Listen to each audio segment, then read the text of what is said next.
De respecter les 5, M. Marissette, bon, vous êtes chef de file, je vous ai accordé plus de temps. Vous m'amputez déjà de 30 secondes, Monsieur le Président. Monsieur le Président, Messieurs le Président, vos grades et qualités, Mesdames et Messieurs les maires, chers collègues, aux Martiniquais qui nous écoutent. Une société qui s'avère incapable de résoudre les problèmes que suscite son fonctionnement est une société décadente. Une société qui choisit de fermer les yeux à ces problèmes les plus cruciaux est une société atteinte. Une société qui ruse avec ses principes est une société moribonde.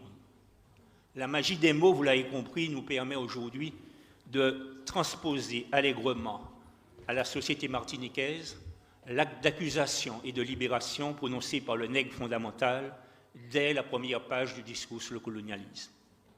Cependant, en cette année 2022, les mots MAUX qui gangrènent notre société martiniquaise sont bien éloignés de la rhétorique habituelle sur le colonialisme et nous placent, nous élus et représentants du peuple, devant notre responsabilité historique et collective. Oui, les mutations qui s'opèrent à travers le monde actuellement bouleversent nos habitudes quotidiennes et sont génératrices d'incertitudes. Oui, les mécanismes de solidarité que nous avons connus par le passé ont disparu et nous assistons impuissants aux effets dévastateurs d'une société martiniquaise en mal de repère.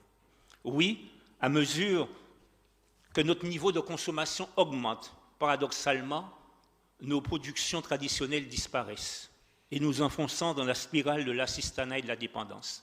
Oui, nos entreprises sont asphyxiées par des dettes fiscales et sociales et malgré les dispositifs d'aide, malgré notre vitalité en termes de création d'emplois, le taux de mortalité demeure beaucoup trop élevé.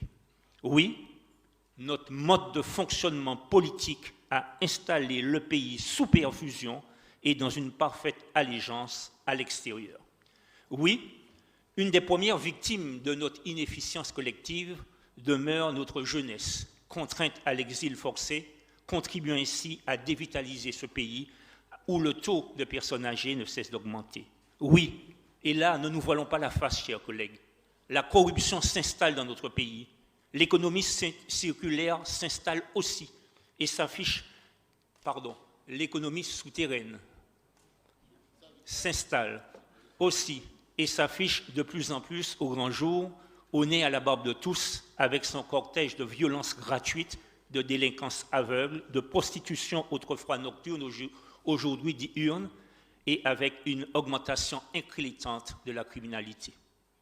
Sortir de ce piège mortifère, telle est l'urgence du moment. Parallèlement, notre pays doit faire face à d'autres urgences, à d'autres crises, à la fois écologiques, économiques, sociales, sanitaires, et on l'a vu récemment encore, identitaires. Nous aurons l'occasion d'analyser tout cela lors de nos travaux. Néanmoins, une fois que nous aurons ressassé tous ces constats, une fois que nous aurons par moments défoncé des portes ouvertes, il conviendra d'assumer pleinement notre rôle de responsable politique et tout au moins d'accomplir pleinement les missions, comme dirait l'autre, qui sont les nôtres. C'est à ce niveau que notre congrès trouve toute sa pertinence, avec une méthode de travail que nous aurons à mettre en œuvre durant les quelques mois qui sont devant nous. Nous pouvons réussir. Oui, je le pense à l'instar du président de l'exécutif. Je pense que nous pouvons réussir, nous pouvons prendre ce challenge à condition de satisfaire à une triple exigence, à la fois des principes, un projet et également des outils juridiques. Accordons-nous d'abord sur les principes, donnons-nous ensuite les moyens de préciser les contours d'un projet pour la Martinique. Ce n'est pas le plus difficile, contrairement à ce qu'on croit. Et surtout, ayons l'audace collective de doter le pays d'outils juridiques nécessaires à notre développement. À ce titre, personnellement, il y a tout juste 4 ans, le 25 juin 2018, j'avais adressé au président de la République et au Premier ministre, ainsi qu'à l'ensemble des sénateurs, sénatrices, députés des Outre-mer, y compris au député Letchimi, aujourd'hui président de l'exécutif, je avais fait une proposition d'adoption d'un article unique relatif aux Outre-mer. Il doit s'en souvenir. en lieu et place des articles 73 et 74 de la Constitution. Bien sûr, une loi organique viendrait propre à chaque territoire, permettrait de préciser à la fois l'organisation administrative et les compétences de ces nouvelles collectivités à statut particulier. Je ne peux donc que me réjouir que le sénateur Magra ait donné suite à cette proposition, puisque j'en machine la lettre que je lui avais adressée en 2018 pour cette proposition d'article unique de la Constitution pour les collectivités d'outre-mer. On peut que se réjouir qu'il ait repris dans son rapport de 2020. Oui, tout cela pour vous dire que nous sommes en mesure, chers collègues, de faire des propositions pertinentes à nos gouvernants et d'expliquer à la population ce que nous voulons le plus simplement du monde. Il va falloir effectivement faire preuve de pédagogie et dire simplement, nous voulons adapter les collectivités actuelles en obtenant des compétences et des moyens nécessaires à nos besoins de développement économique, écologique, social, culturel et identitaire.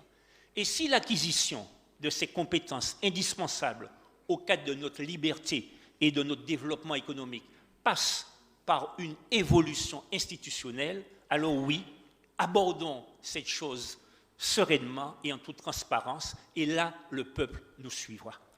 Donnons-nous les moyens d'organiser cette réflexion, et c'est l'objet de ce congrès que nous avons réclamé, pour clarifier sans tabou, sans esprit hégémonique, cette revendication, et construisons-la ensemble avec le gouvernement et surtout avec le peuple martiniquais.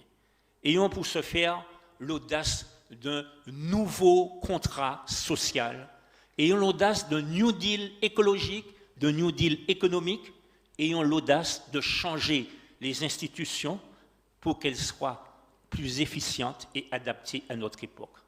C'est le vœu que nous exprimons en ce début de nouveau cycle politique qui s'ouvre aujourd'hui pour que nous puissions regagner la confiance de nos concitoyens, pour qu'enfin nous puissions faire renaître l'espoir dans cette société, quoi qu'on dise, qui demeure fracturée. Merci. Merci, monsieur.